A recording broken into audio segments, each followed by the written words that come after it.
ETF index mutual funds నేర్చుకుని stock మార్కెట్లో రాణించాలనుకుంటున్నారా? వెంటనే ఈ నెంబర్కి కాల్ చేయండి.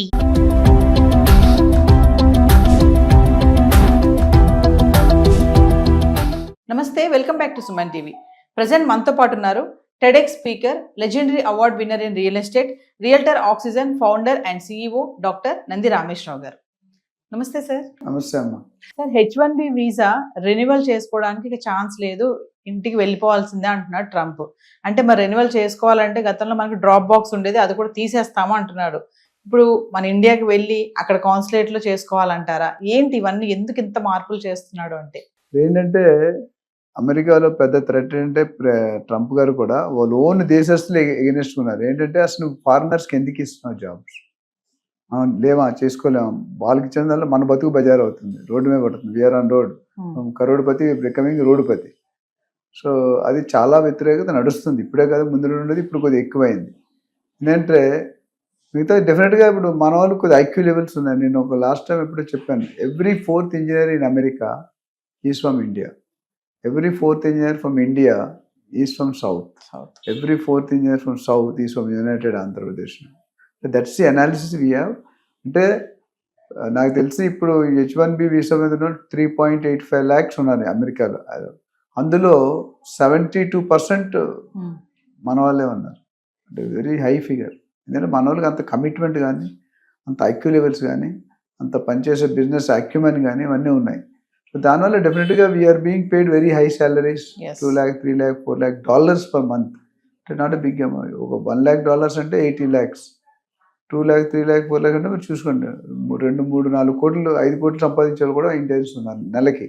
ఇక్కడ 60 కోట్లు ఒక సంవత్సరం లైఫ్ టైం కూడా మీరు నేను సంపాదించినాం. అన్నీ బాగుంటాయి తప్ప రేపొద్దు నువ్వు చందాకో చెల్లాకో చైర్మన్ అయిపోయావు అనుకో, డిఫరెంట్.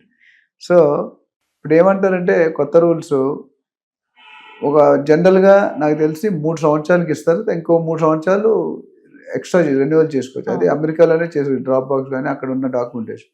ఇప్పుడు ఏమంటారంటే ఆ డబుల్ సిస్టమ్ తీసి 3 సంవత్సరాలకి అంటే మీరు 3 నెలలు 4 నెలలు ముందే వెళ్ళి ఇండియాలో కన్సులేట్, అమెరికన్ కన్సులేట్ కానీ ఎంబసీ కానీ ఉంటుంది, అక్కడికి వెళ్ళి మీరు పర్సనల్ ఇంటర్వ్యూ ఫేస్ చేయాలి. అందులో సక్సెస్ అయితేనే మీరు మళ్ళీ మీకు వెళ్ళాలి. వాళ్ళ కన్ఫర్మేషన్ తర్వాత you will get entry in to the America.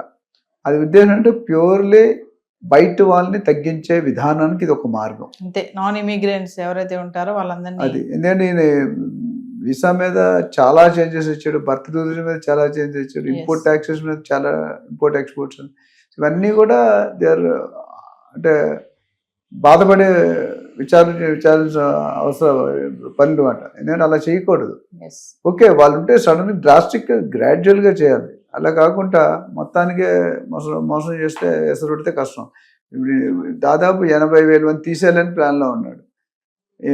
ఉన్న దాంట్లో 80,000లో ఆల్రెడీ 16,000, 20,000 వచ్చేసారు.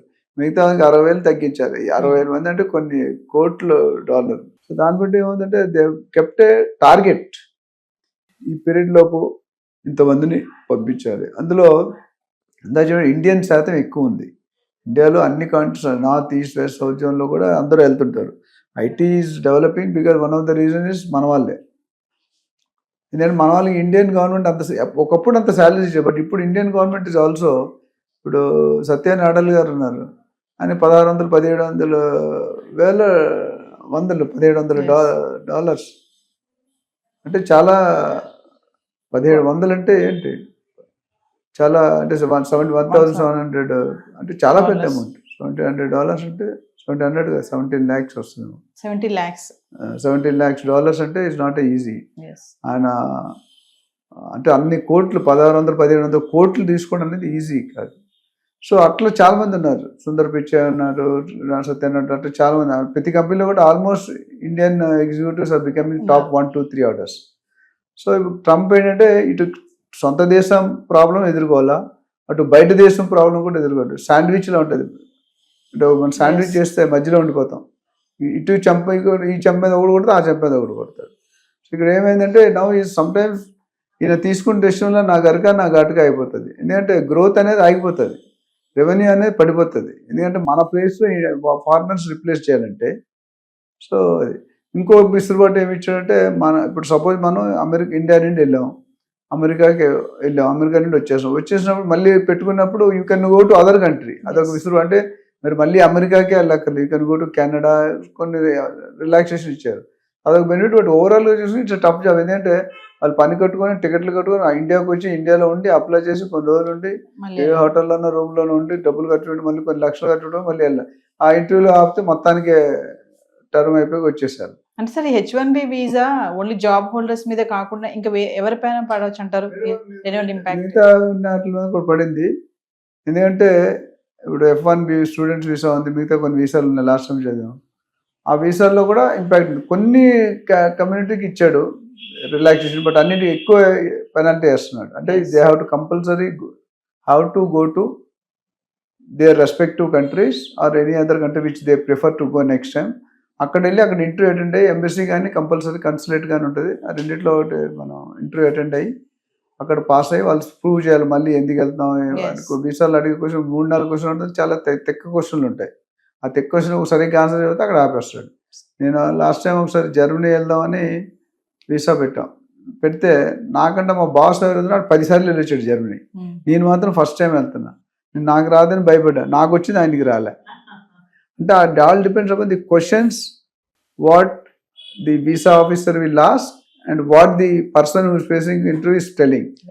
అంత పెద్ద 10 సార్లు వెళ్ళాడు అనుకుంటా, ఆయన అమెరికా ఇవన్నీ కలిపి 100 సార్లు వెళ్ళాడు, America, Japan, China, Switzerland. But ఇక్కడ నేను ఒక్కసారి కూడా వెళ్ళలేదు, ఫస్ట్ టైం పెట్టాం. మా అంత స్టాంపింగ్ అయింది, ఆ క్వశ్చన్లో నాకు పంపించాడు. అదే ఆఫీసర్ ఆయన కూడా ఇంటర్వ్యూ, నా తర్వాత ఆయనకి రాలే. సేమ్ ఆఫీసర్ ఇద్దరిని ఇంటర్వ్యూ చేశారు. నాకు ఎక్స్పీరియన్స్ లేదు, దానికి ఎక్స్పీరియన్స్ ఉంది, but it is not accept. So ఆ question to question, officer to officer it will change, country to country it may change. వాడు అడిగే నువ్వు ఇప్పుడు తిరిగి వస్తావా రావని మనం చెప్పే దాని మీద పసిగట్టేస్తాడు. వీడు ఉండడానికి వెళ్తున్నాడా లేదా రావడానికి వెళ్తున్నాడా. ప్లస్ అందుకని అంతమంది మనకి ఇంత మనీ ఉండాలనేవారు, బ్యాంక్ బ్యాలెన్స్, ఇక్కడ ప్రాపర్టీ ఉండాలి, బ్యాంక్ బ్యాలెన్స్ ఉండాలి, ఆ రూల్స్ ఇప్పుడు కూడా ఉన్నాయనుకుంటా. అంటే డబ్బులు ఉంటే మళ్ళీ మీరు తిరిగి వస్తారు, లేవనుకోండి అక్కడ ఈ డబ్బుల కోసమే రావాలి కదా మనం. సో అందుకని 50 మొదట్లో 20-30 years back 50 lakhs 30 lakhs funding, అప్పుడు 50 lakhs అంటే ఇప్పుడు కోర్టులో అమౌంట్.